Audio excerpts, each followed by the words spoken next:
Selamat pagi dan salam sejahtera. Berjumpa lagi kita dalam Sejahtera Asia bersama dengan saya Jonathan Ding dan Ghazali Zawawi yang akan menemani anda selama 1 jam bersiaran langsung di TVS Astro saluran 122. Hari yang baru, minggu yang baru, 9 November 2020. Gaz, selamat pagi Gaz. Selamat pagi John. Apa khabar Gaz hari ini? Kabar baik. Selamat pagi juga kami ucapkan kepada anda di rumah. Terima kasih sentiasa kami sapa kepada anda kerana sentiasa menjadikan Sejahtera Asia antara rancangan pilihan pada pagi anda. Baik, kami ingin tanyakan kabar anda, apa khabar semua? Diharapkan semuanya sentiasa berada dalam keadaan yang sihat sejahtera. Dan kalau kita lihat konsep dalam Sejahtera Asia pada hari ini sedikit berbeza sebenarnya John. Ya, betul. Dari segi rundown dan konsep orang kata Sejahtera Asia pada hari ini mungkin berbeza tetapi masih meriah. Betul, Walaupun kami masih juga akan kongsikan antara info-info yang penting, berita yang telah pun berlaku di dunia dan Malaysia selama 24 jam yang lepas. Ini adalah kerana kita nak mengurangkan risiko penularan COVID-19. Tapi jangan risau, kita masih juga ada temu bual bersama dengan tetamu tetapi ianya akan diadakan kita secara StreamYard oleh pengacara kita sekarang iaitu kan dah Jessica John. Teknologi moden, tak jumpa pun tak apa. Itulah walaupun kita digalakkan untuk terus berada di rumah, sekiranya kita ada keperluan seperti tanggungjawab kita untuk menyampaikan maklumat kepada anda, gunakan sebaik mungkin tapi ikut SOP yang ditetapkan. Betul. Baiklah, kita akan mulakan Sejahtera Asia pada pagi ini dengan berita dan perincian yang kami nak kongsikan kepada anda. Kita mulakan dulu dengan negara Amerika Syarikat, di mana kita tahu Joe Biden sah menjadi Presiden Amerika Syarikat ke-46 dan ini selepas beliau mendapat 290 undi elektoral manakala pencabarnya Donald Trump dari Parti Republikan hanya meraih 214 undi elektoral. Tapi sekaligus guys, belum lagi habis undi sebenarnya. Pengiraan undi tak habis lagi. Di 3 negeri iaitu di North Carolina, Georgia dan Alaska. Tapi yang kita boleh lihat trend setakat ini, Joe Biden memang jauhlah ke hadapan dan ramai juga pemimpin-pemimpin di serata dunia dah pun mengucapkan tahniah kepada Joe Biden, termasuk Yang Amat Berhormat Perdana Menteri kita Tan Sri Muhyiddin Yassin. Semalam dalam satu kenyataan media, beliau ada kongsikan dan juga ucapkan tahniah kepada Joe Biden. Betul. Dan juga sekaligus Kamala Harris menjadi wanita pertama dilantik sebagai naib presiden dan beliau juga menjadi wanita kulit hitam pertama menjawat jawatan tersebut. Dan pelbagailah reaksi di media sosial semalam daripada selebriti-selebriti international dan juga daripada nama-nama orang ternama banyak mengucapkan tahniah kepada Joe Biden. Selain Kamala Harris turut menjadi orang kata dilantik sebagai naib presiden kepada Joe Biden. Satu lagi percaturan menarik adalah kalau kita lihat presidennya adalah seorang lelaki berkulit putih dan naib presidennya pula adalah seorang wanita berkulit hitam.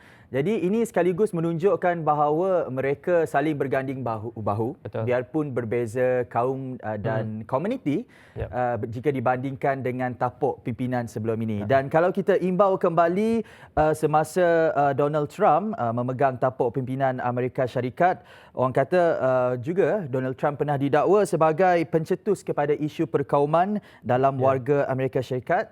Tetapi kalau kita nak tahu bagaimana rentak dari segi pentadbiran dan perpaduan yang akan diadakan ataupun dicetuskan oleh Joe Biden dan naib presidennya, kita akan lihat dalam mungkin masa-masa akan datang, tidak lama lagi. Kalau tak silap saya, mereka akan angkat sumpah sebagai presiden pada Januari tahun depan. Jadi itulah. Baiklah, itu saja yang kami nak kongsikan mengenai Amerika Syarikat. Seterusnya, sebelum tu nak tanya, apa lagi? Ni Jonathan Ding, Okey. pernah berhasrat nak jadi Perdana Menteri tak sebenarnya? Ayo, itu satu soalan yang sangat susah lah. Dan itu bukan tanggungjawab yang senang. Tapi bagi saya tak apalah. Bagi yang lebih layak menjadi Perdana Menteri. Sebab kalau nak jadi seorang Perdana Menteri ni, kita kena sentiasa mempamerkan, orang kata bukan setakat 24 jam sehari, lebih daripada 24 jam sehari sebenarnya penampilan yang sentiasa positif. Itu satu. Yang kedua, keutamaan kita sentiasa melihat kepada agenda pembangunan rakyat dan kesejahteraan negara. Dan fun fact mengenai Joe Biden ni sebenarnya, saya nak tak habis lagi cerita Joe Biden. Suka saya nak ceritakan.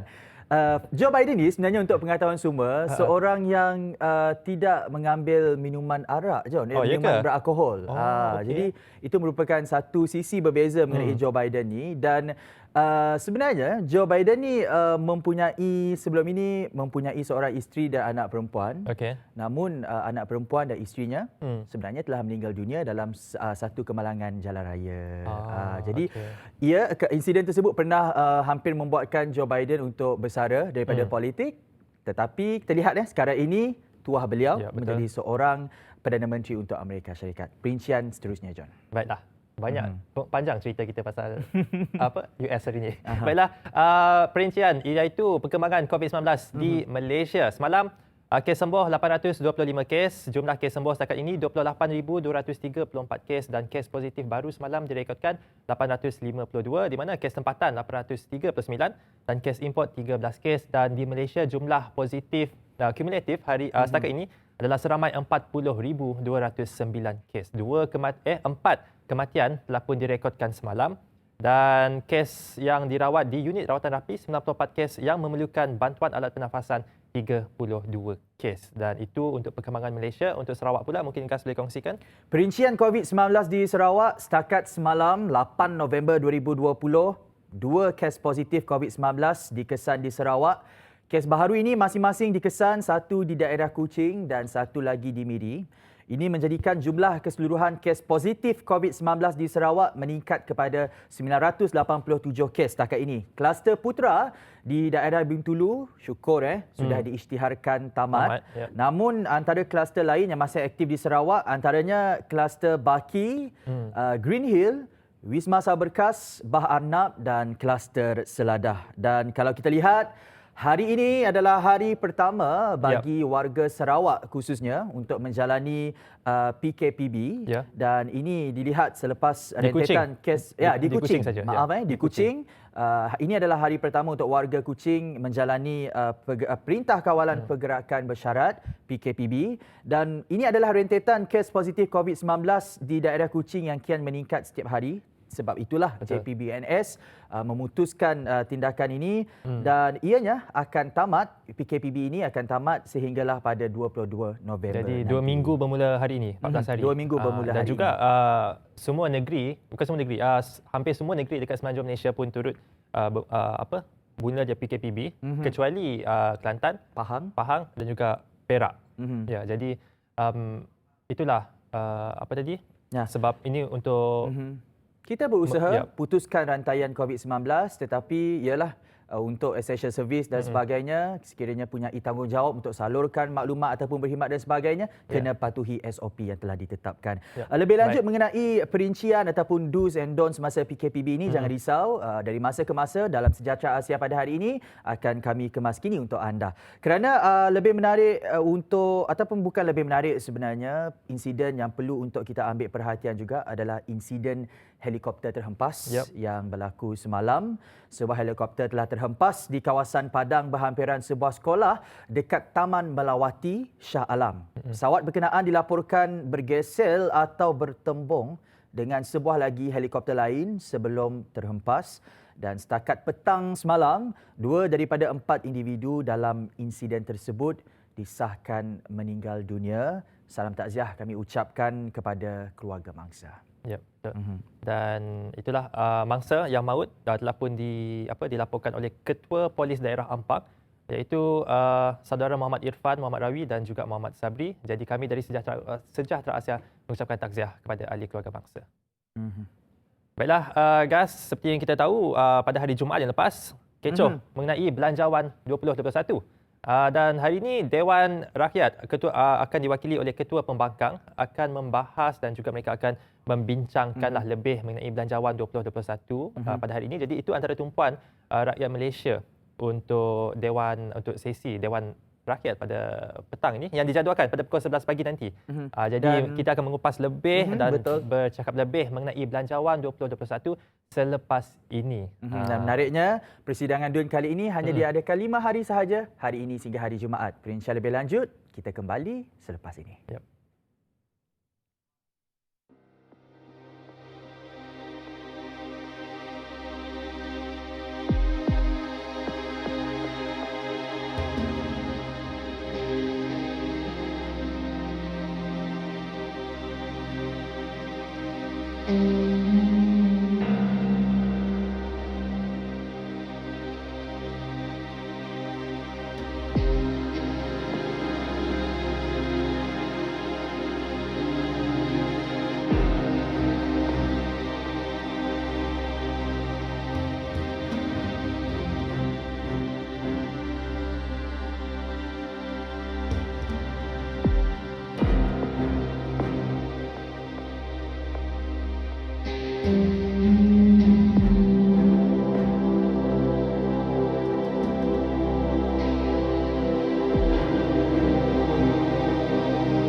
Terima kasih Kucing. Assalamualaikum dan selamat pagi semua. Kita mulakan dengan berita saham. Pasaran di Bursa Malaysia menyaksikan peralihan kelompok pembeli saham tempatan dengan begitu ketara. Sejak Perintah Kawalan Pergerakan Bersyarat PKPBB dilaksanakan semula, pelabur runcit mula berpusu-pusu membeli saham tempatan sehingga memonopoli aktiviti pembelian ekuiti Malaysia. Itu pelabur runcit. Bagaimanapun, pelabur institusi kembali menjadi pembeli bersih terbesar dengan memburu saham murah sehingga mencecah 310.1 juta ringgit pada minggu lalu yang berakhir 30 Oktober 2020 walaupun terdapat ketidaktentuan politik. Menurut firma CGS CIMB Research, pelabur institusi merupakan pembeli bersih terbanyak nilai ekuiti di Malaysia berbanding kedudukan jualan mereka sebanyak 119.4 juta ringgit pada minggu sebelumnya yang berakhir 23 Oktober 2020. Menurut CGS CIMB Research, pelabur institusi tempatan kebanyakannya membeli saham Top Glove sehingga mencecah 141 juta ringgit, Harta Lega 78 juta ringgit, manakala mereka juga menjual saham Supermax 152 juta ringgit dan Comfort 29 juta ringgit. Ini semua kaunter pembuat sarung tangan getah. Bagi bulan Oktober, 3 saham yang banyak dibeli oleh pelabur institusi adalah Top Glove, Harta Lega dan VS Industry. Dengan 3 saham yang dijual pula adalah PPB Group, Genting dan Masing. Dalam masa yang sama, pembelian pelabur runcit pula merudum 76% berbanding minggu sebelumnya ekoran kebimbangan situasi politik. Kami melihat pelabur runcit menjadi pembeli bersih dalam saham berprestasi lebih rendah seperti perkhidmatan kewangan bagi minggu berakhir 30 Oktober. Ini menurut CGS CIMB Research. Okey, berita terbaru yang diterima daripada Kementerian Sumber Manusia telah mengeluarkan angka sebenar berapa bilangan kaki tangan Malindo A yang terjejas dalam pemberhentian baru-baru ini. Menurut Kementerian Sumber Manusia, sejumlah 2,647 kaki tangan Malindo Airways telah diberhentikan sejak 1 November baru-baru ini. Sebelum ini angka yang kita diberitahu ialah 2,200. So sebenarnya adalah lebih daripada itu, iaitu 2,647. Itu menunjukkan betapa seriusnya impak yang terkena pada syarikat penerbangan ini. Dalam masa yang sama, seramai 439 kaki tangan ditawarkan notis cuti tanpa gaji untuk tempoh setahun dengan harapan ekonomi kembali pulih dan mereka akan dipanggil bekerja semula. Seramai 347 orang lagi telah ditawarkan skim pemisahan sukarela VSS, manakala baki 1,861 pekerja diberi notis perberhentian kerja dengan pampasan minimum di bawah Akta Kerja 1955. Semalam, Menteri Sumber Manusia Datuk Seri M. Saravanan telah memberitahu selain daripada pampasan yang disediakan oleh majikan, kementeriannya juga akan memastikan semua kaki tangan syarikat penerbangan tersebut menerima faedah kehilangan pekerja melalui sistem insurans pekerja. Itu adalah daripada syarikat penerbangan. Kita faham ada beberapa syarikat lagi yang juga menghadapi situasi yang serupa. Kita jangka juga keadaan mungkin akan menjadi lebih serius dalam sebulan dua ini. Jadi tuan-tuan dan puan-puan semua, saya ni berharap benda ni akan dapat kita atasi bersama-sama. Kita cari ikhtiar untuk bagaimana dapat bertahan.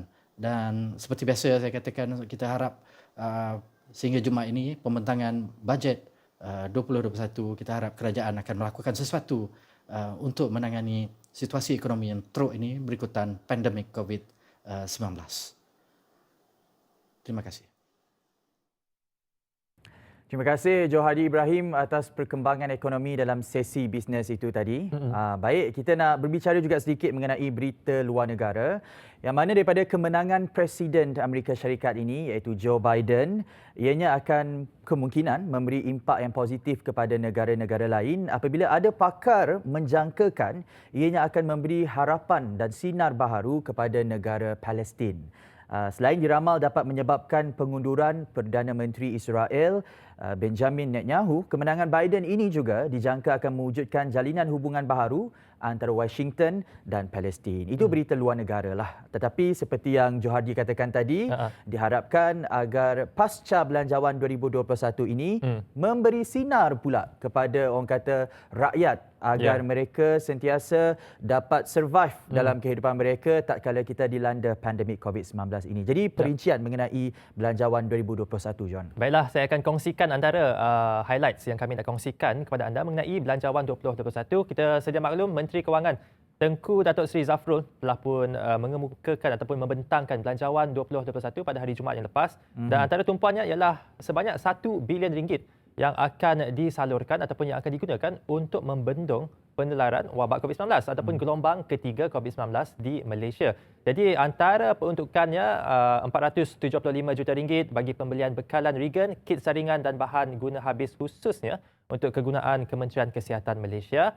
RM150 kepada agensi pengurusan bencana negara bagi menyelaras usaha memerangi COVID-19, RM50 juta bagi perolehan peralatan bekalan ujian mahmal dan ubatan di Hospital Pengajar Universiti dan bayaran secara RM500 one-off kepada barisan hadapan Kementerian Kesihatan Malaysia. Dan masih lagi mengenai COVID-19 ni, menurut Menteri Sains, Teknologi dan Inovasi Khairi Jamaluddin, kerajaan akan mula membuat tempahan awal vaksin COVID-19 menerusi peruntukan berjumlah lebih 3 bilion ringgit yang telah pun ini bajet lain banding dengan Kementerian Kesihatan Malaysia tadi sebanyak 3 bilion ringgit dan beliau juga berkata pihaknya yakin peruntukan itu mencukupi bagi membuat tempahan awal vaksin berkenaan yang dianggarkan diperoleh suku pertama tahun hadapan selepas mendapat kelulusan Kementerian Kesihatan Malaysia. Jadi itulah antara yang ditunggu-tunggu iaitu vaksin COVID-19. Tapi itu bukan, vaksin tersebut bukan untuk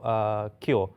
Itu hanya untuk macam menambahkan imunisasi dan sebagainya. Dia bukan akan 100% boleh boleh heal ataupun boleh cure pesakit COVID-19. Antara yang hangat juga diperkatakan dalam belanjawan 2021 adalah mengenai pengeluaran KWSP. Mungkin perinciannya, John. Betul. Dan kerajaan setuju untuk benarkan kemudahan pengeluaran akaun 1 KWSP secara bersasar. Jadi mereka akan pilih kumpulan-kumpulan yang benar-benar memerlukan untuk keluar duit daripada akaun 1 untuk kegunaan mereka. Jadi apa pandangan GAS mengenai Pandangan Gas mengenai hal ini, sekiranya kita benar-benar memerlukan, tidak salahnya. Tetapi kalau saya petik orang kata pendapat daripada Presiden Majlis Belia Malaysia, Zulkifli Juha, mengatakan bahawa hanya 71% rakyat Malaysia yang bersara nanti yang hanya mempunyai simpanan KWSP RM50,000 sahaja. Sedangkan John, selepas kita bersara nanti, minimum untuk kita ada dalam akaun KWSP kita adalah RM240,000. Tetapi tak salah, sekiranya kita memerlukan, benar-benar memerlukan sekarang ini, ianya perlu digunakan dengan bijak. Dan kerajaan juga menasihatkan KWSP supaya membenarkan lebih ramai pencaru mengeluarkan wang daripada akaun satu dan dijangkakan umum golongan bersasar yang layak pada hari ini diharap dapat diumumkan hari inilah. Ya, betul. Jadi itu saja antara perincian belanjawan 2021 yang kami nak kongsikan kepada anda. Dan selepas ini kita akan bersama dengan Jess. Jessica akan bersama dengan tetamu kita. Semuanya selepas ini. Jangan ke mana-mana, teruskan bersama dengan kami dalam Sejahtera Asia.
Terima kasih John dan Gas yang berada di studio sekali lagi, dan saya pasti ramai yang ternanti-nanti tetamu kedua kita pada hari ini dan ramai yang terhibur dengan telatah beliau terutama sekali musim pandemik COVID-19 ini.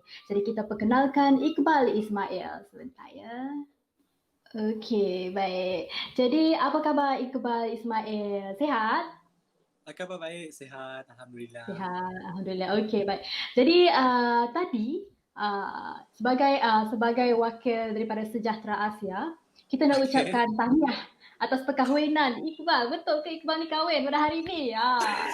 Betul ke? Ceritakan sedikit Iqbal. Okay, first of all, saya nak minta maaf kepada semua kepada semua follower dan kepada semua yang menonton Sejahtera Asia.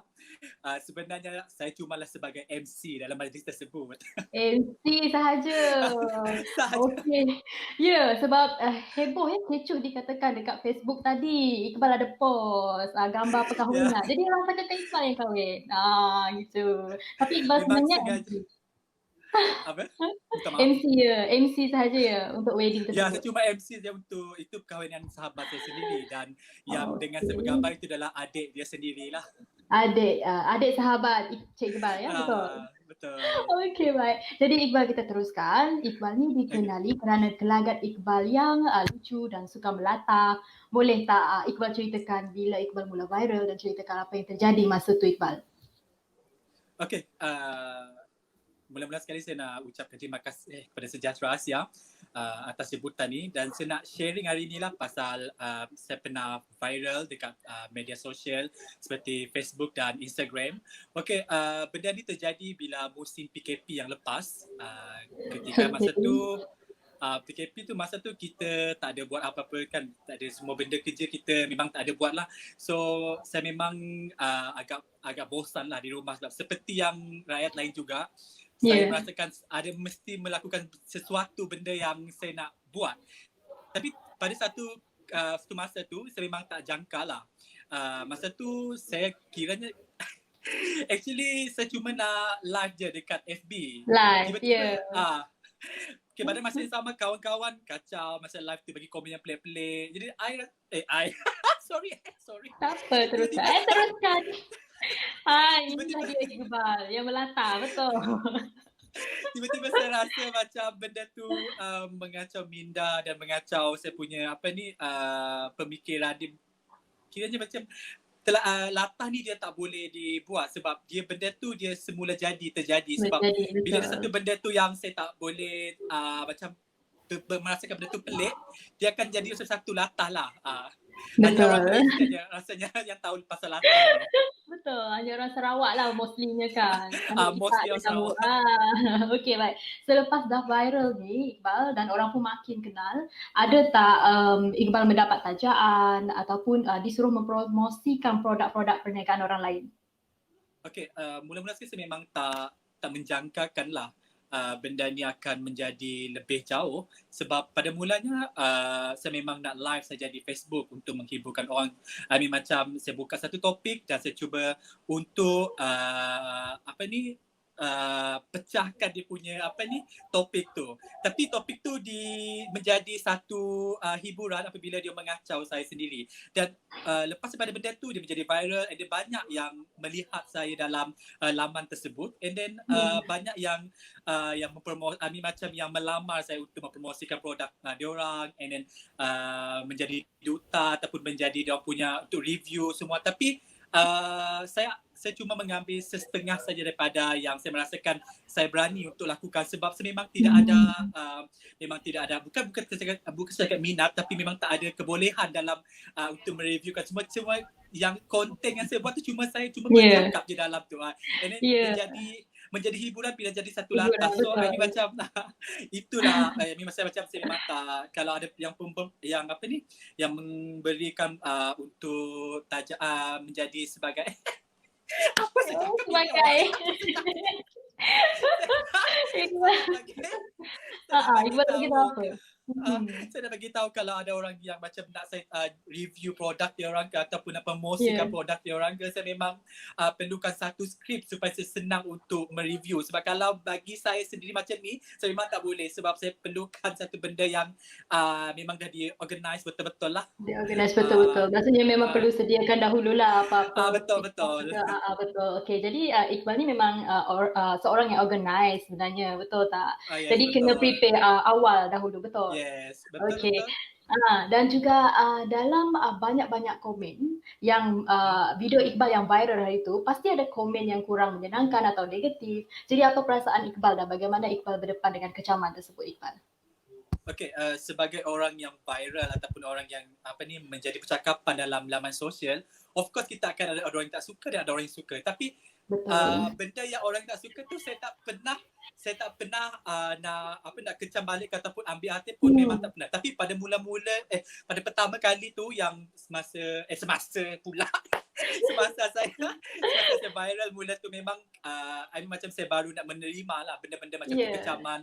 Tapi saya jenis yang bukan kata orang cepat patah untuk cepat yang cepat yang jenis yang tersinggung dengan benda-benda yang kecaman tu, memang tak. Sebab saya jenis yang saya memang tak suka baca komen. Lepas saya post dan saya akan tengok je dia punya jumlah komen, jumlah share, macam tu je. Tapi saya tak pernah kalau ada yang macam bagi nasihat ataupun bagi pandangan, saya akan cuba dengan hati terbuka lah. Tapi kalau dia kecam, saya memang tak pernah fikir. Ami macam saya jenis macam okay, macam tu je. Ami memang tak pernah, saya memang tak pernah nak nak ambil hati, memang tak pernah lah.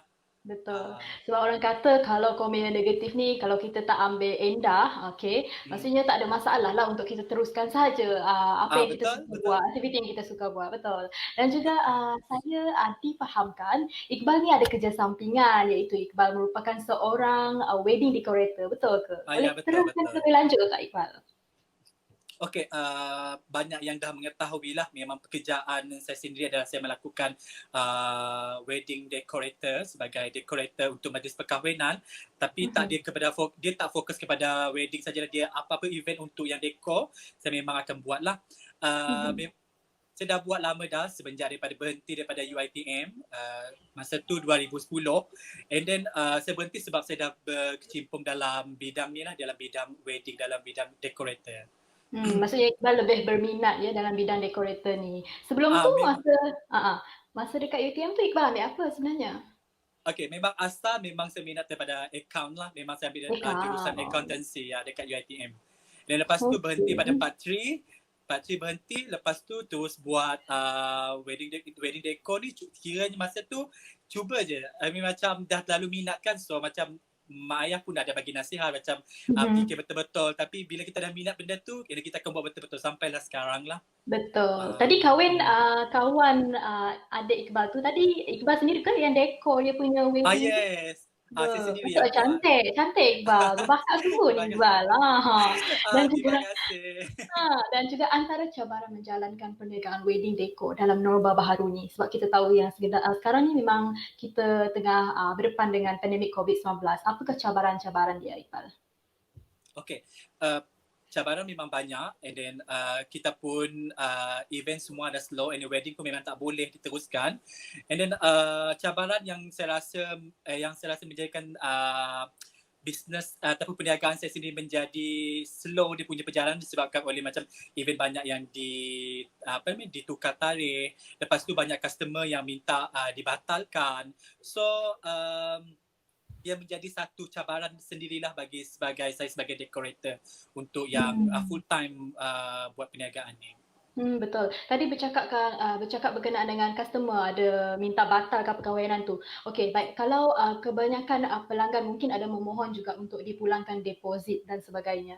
Jadi apa komen Iqbal mengenai situasi ini? Wajar ataupun tidak wajar sebenarnya? Okey, seperti yang saya dalam servis ataupun perkhidmatan saya sendiri, deposit yang saya berikan kepada customer, dia akan mengikut peringkat. Okey, untuk peringkat pertama tu memang kita akan bagi deposit untuk booking tarikh saja dalam jumlah yang kecil lah. Bila untuk payment seterusnya adalah pada tarikh yang terdekat ketika majlis dia hendak berlangsung. So nasib baiklah macam bila PKP masa dijalankan tu, semua deposit yang saya pegang adalah merupakan deposit yang booking tarikh sahaja, dan tidak ada yang deposit yang merupakan amount yang besar. So tetapi amount itu tidak boleh dipulangkan sebab ia adalah merupakan syarat di dalam saya punya servis lah. Ia booking tarikh, sekiranya berlaku apa-apa, ia akan menjadi burn lah, ia dikira hangus. Betul.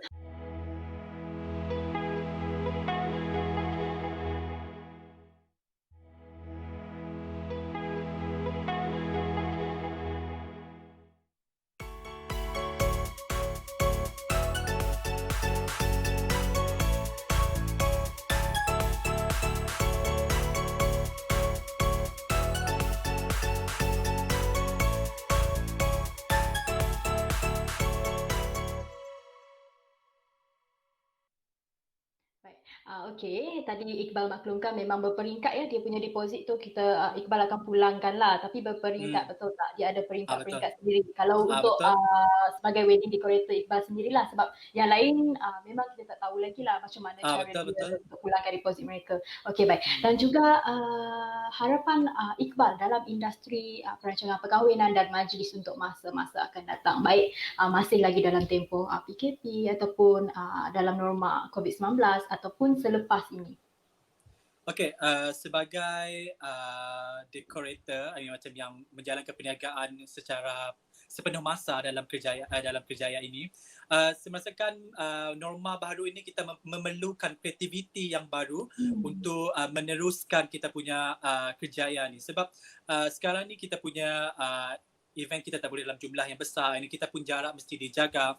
Ini kita akan cuba untuk lakukan sesuatu benda yang macam memudahkan pasangan untuk berkahwin dengan menggunakan perkhidmatan dekorasi, tetapi dalam keadaan norma baru. Dan kita akan cuba fikirkan dalam masa yang terdekat ini, dan memang kita daripada kita punya kawan-kawan, kita dekorator lain, kita memang pun ada memberikan pandangan ataupun memberikan idea supaya kami kekal di dalam industri ini, supaya semua orang boleh merasakan perkahwinan itu bukanlah satu perkahwinan yang tak boleh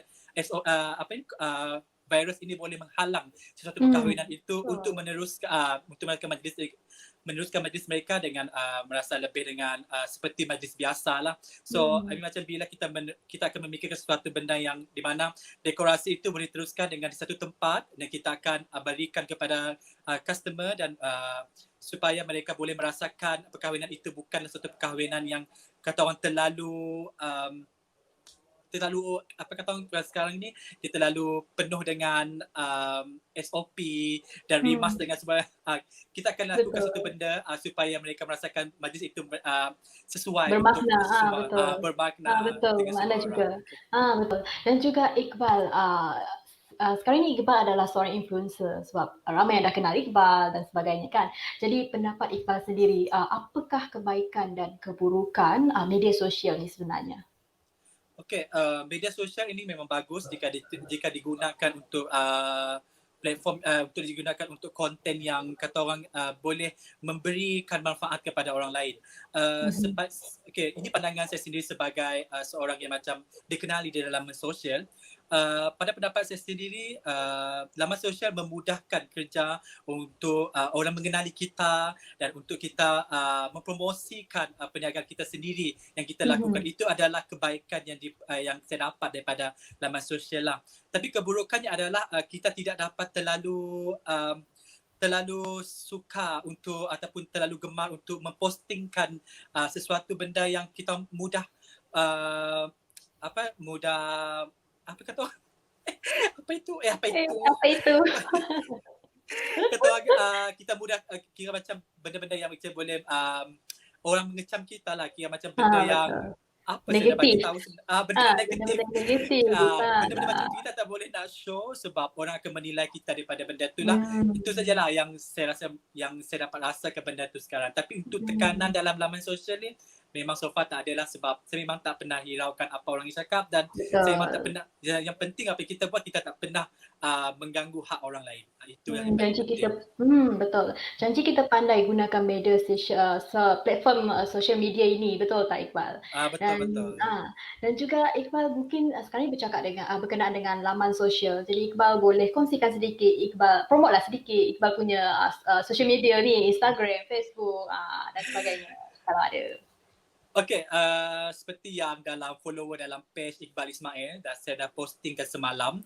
Saya dah bagi tahu yang saya akan melakukan sekali lagi live yang macam PKP yang lepas, dan itu adalah merupakan berita baik lah untuk Berita mereka. baik, betul. Sebab mereka lama menunggu, dan banyak yang PM, banyak yang WhatsApp semua. And then, saya rasa macam PKPB ni dah mula balik dari aktiviti mana kita dekat rumah je. So saya akan cuba balik untuk buatkan live secara untuk dikongsikan dengan semua follower. And then lagi satu, jangan lupa follow saya punya business wedding decor dalam Iqbal Ismail Decorator untuk untuk Facebook punya, dan untuk Instagram Iqbal Ismail Royal. Dalam tu boleh tengok macam-macam saya punya design lah. Okey, baik. Jadi pastinya ramai yang tertunggu-tunggu live video yang Iqbal akan buat. Dan Iqbal, akhir sekali harapan atau kata-kata ataupun nasihat Iqbal untuk generasi baru dalam bidang alam maya atau media sosial sebegini. Okey, nasihat saya sendiri dalam media sosial untuk kepada generasi baru, jangan melakukan benda yang mengikut emosi dan jangan meletakkan satu status itu sebagai tempat meluahkan perasaan. Kerana itu adalah merupakan pengalaman saya sendiri dalam sebagai orang yang dikenali dalam sosial, dan bila kita cepat meluahkan sesuatu benda yang negatif, orang akan menilai kita secara negatif. Tetapi kita harus memberikan manfaat kepada orang lain di mana apa yang kita buat itu boleh menghiburkan orang lain ataupun kita mengkongsikan benda-benda yang boleh kata orang memudahkan kerja orang lain ataupun memberikan tips-tips yang baik supaya laman sosial ini boleh digunakan secara baik dan apa yang kita kongsikan semuanya baik-baik dan indah-indah belaka. Betul, indah. Ya begitu, ya. Panjang lebar penjelasan Iqbal. Iqbal. Tapi untuk pengetahuan semua, Iqbal ni masih single, belum lagi kahwin. Itu saja tadi acah-acah. Betul. Jadi masih ada peluang ni kepada peminat-peminat Iqbal tu. Masih ada peluang kalau nak tahu. Masih ada peluang. Betul, Iqbal sendiri cakap masih ada peluang. Okey. Jadi terima kasih kerana meluangkan masa dan berkongsi pengalaman Iqbal, dan juga semoga Iqbal dalam keadaan sihat saja dalam masa menempuhi pandemik COVID-19 ini. Dan terima kasih Iqbal kerana meluangkan masa. Okey, terima kasih Jessica. Ya, baik. Jadi kita kembali kepada studio John dan Gas. Terima kasih semua. Ya, kembali lagi bersama dengan kami. Terima kasih Jess, terima kasih Iqbal. Banyak apa yang dikongsikan oleh Iqbal juga, jangan terlalu mudah meluahkan perasaan di media sosial. Yalah, Iqbal antara orang yang terkenal masa PKP. Masa PKP kan kita semua terperap kat rumah, tak buat apa. So dia buat live, dia viral dan sekarang melatah kan. Dia melatah dan dia banyak apa menghiburkan hati orang-orang, dan itulah Iqbal, stay safe and terima kasih kerana sudi meluangkan masa bersama dengan Sejahtera Asia. Selain daripada itu, kalau kita petik antara perbualan tadi juga, Iqbal mengatakan bahawa dia juga mengalami cabaran dan struggle semasa menjalani perniagaan semasa pandemik COVID-19 ini. Macam yang saya katakan tadi, bukan saja Iqbal, orang kata peniaga-peniaga kecil, John, yang jual makanan, nasi lemak, kuih muih dan sebagainya. Mereka benar-benar orang kata memerlukan inisiatif dan bantuan pada ketika ini. Sebab itulah mereka adalah antara golongan utama yang saya kira memerlukan inisiatif kerajaan daripada pengeluaran KWSP Akaun 1. Dan bercakap mengenai KWSP Akaun 1 ini, KWSP akan mengumumkan golongan bersasar yang layak pada hari ini. Juga menurut Menteri Kewangan, yang akan diumumkan pada hari ini adalah perincian syarat dan kaedah pengeluaran. Sama-sama kita tunggu. Sebab kita tak tahu lagi siapa yang layak untuk keluar antara kriteria-kriteria. So mereka akan umumkan pada hari ini. Jadi mungkin kepada anda yang betul-betul memerlukan untuk keluarkan wang simpanan daripada akaun 1, kita nantikanlah pengumuman yang akan dikeluarkan oleh Kementerian Kewangan. Baiklah, dan seperti tadi Gas kongsikan, mengenai COVID-19 banyak yang terjejas. Bukan sahaja perniagaan tetapi sekolah juga, Gas. Ya, sekolah. Kalau kita lihat, semua sekolah di seluruh negara ditutup mulai hari ini sehingga ke tarikh akhir sesi persekolahan tahun ini. Semua murid sekolah rendah akan memulakan sesi persekolahan secara bersemuka pada 20 Januari 2021, dan menurut Menteri Kanan Pendidikan Dr. Razi Jidin berkata, pelajar tingkatan 1, 4, 5 dan 6 serta penuntut kolej vokasional juga akan memulakan persekolahan secara bersemuka pada 20 Januari nanti. Tapi pelajar tingkatan 2 dan 3, John, akan meneruskan pembelajaran secara home based learning mengikut kesesuaian guru sehinggalah mereka kembali ke sesi pembelajaran secara bersemuka tetapi lewat sedikit, iaitu pada 8 Mac 2021. Kenapa mereka lewat sedikit? Disebabkan kelas yang mereka duduki oleh pelajar tingkatan 2 dan 3 ini akan digunakan oleh pelajar tingkatan 5 untuk menduduki SPM dan untuk menduduki SPM pada 22 Februari 2021. Dan untuk pengetahuan adik-adik yang bakal menjalani peperiksaan awam seperti SPM, SVM dan STAM, peperiksaan tersebut akan dipindah ke 22 Februari, manakala STPM pada 8 Mac tahun hadapan. Satu tempoh yang sangat cukup, saya kira, untuk adik-adik di rumah menggunakan terlebih masa cukup ni rasanya untuk melakukan persediaan yang begitu efektif sekali untuk peperiksaan utama ini, kan? Itulah, saya rasa tahun ini tahun yang sangat mencabar, terutamanya kepada pelajar-pelajar dan juga bukan saja pelajar, kepada tenaga pengajar juga. Saya juga merupakan salah seorang daripada pernah menjalani pembelajaran secara online. Dan satu yang agak mencabarlah sebab satu benda yang sangat baru juga, kita tak sedia untuk melakukan pembelajaran secara online dan sebagainya. Jadi kepada adik-adik, kepada para pelajar, tabah, Saya tahu korang memang tak sabar nak habis belajar, tak sabar nak habis SPM dan sebagainya. Tapi yalah, ini kita tak boleh buat apa-apa. Dan keselamatan terus, itu betul. penting. Dan golongan guru juga saya harapkan agar memahami situasi ini. Mungkin ada pelajar yang tak ada kemudahan internet dan sebagainya. Mungkin instead of kita menegur mereka secara kasar, tapi kita boleh juga memberikan teknik pengajaran yang efektif kepada mereka, kerana keselamatan semasa COVID-19 ini sangat penting. Ingat, COVID-19 tak mengenal mangsa, boleh kena kepada sesiapa sahaja. Baik, perincian yang lebih menarik lagi selepas ini hanya dalam Sejahtera Asia. Kita kembali berehat sekejap.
Kembali lagi bersama dengan kami dalam Sejahtera Asia. Itu tadi lagu Go Ahead Sama-Sama, nyanyian Irazi dan juga Bakat-Bakat daripada Bakat Kami.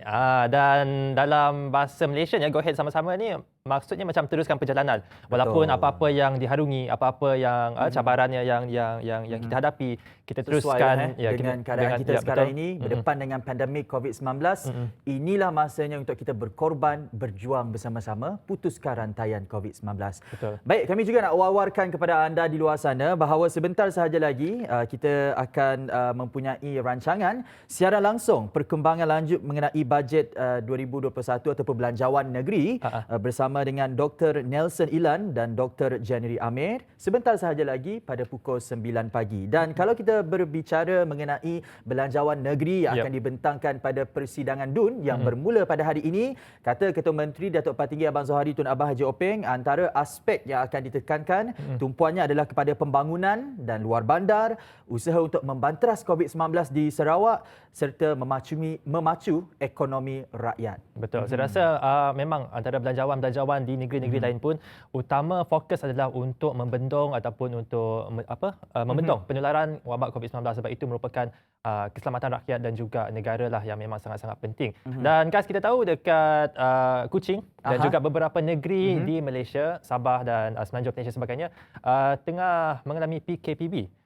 Dan kita tahu PKPB kali yang terakhir kita melalui ini adalah beberapa bulan yang lepas. Jadi mungkin ada di antara kita yang mungkin terlupa apa yang boleh kita buat, apa yang tak boleh kita lakukan. Jadi mungkin Gas boleh kongsikan sedikit macam reminder lah antara SOP dan PKPB. mungkin ada juga yang terkeliru dengan SOP semasa PKP yang lalu. Betul. Jadi ini antara do's and don'ts semasa PKPB kali ini yang barangkali anda di rumah perlu untuk beri perhatian untuk anda jalani rutin harian anda secara produktif dan efektif. Antaranya adalah waktu operasi pengepaman di stesen minyak bukanlah lagi 24 jam seperti biasa, John, tetapi adalah antara 6 pagi hingga 10 malam. Dan dari segi aktiviti keagamaan pula, Majlis Islam Sarawak MIS mengarahkan penangguhan bagi semua aktiviti pengimarahan masjid dan surau di seluruh Kuching. Aktiviti pelancongan ke luar kawasan PKPB dan ke dalam kawasan PKPB adalah dilarang, tidak dibenarkan. Tapi tempat bahagian-bahagian di lain di Sarawak boleh. Macam dari Miri nak pergi Sibu pergi Betulu boleh. Tapi kalau nak masuk ke Kuching dan keluar daripada Kuching, tidak dibenarkan. Dan sebarang syarat-syarat yang akan dikemaskini oleh pihak kerajaan dari masa ke masa akan diumumkan. Jadi kita kena sentiasa beri perhatian kepada media, terutamanya kepada kami di TVS untuk sentiasa bawakan kepada anda perkembangan terkini mengenai syarat-syarat ini yang kita faham mungkin akan berubah mengikut keadaan semasa. Ya, betul. Jadi kita macam sedia maklum dan dengarlah apa yang telah pun diarahkan oleh pihak berkuasa. Kerana apa yang paling penting, keselamatan dan kesihatan anda. Ingat COVID-19 tak pilih mangsa. Betul. Semua boleh kena. Jadi hashtag kita jaga kita. Jumpa esok dalam Sejahtera Asia. Daripada inspirasi kami cetuskan inovasi. Jumpa esok.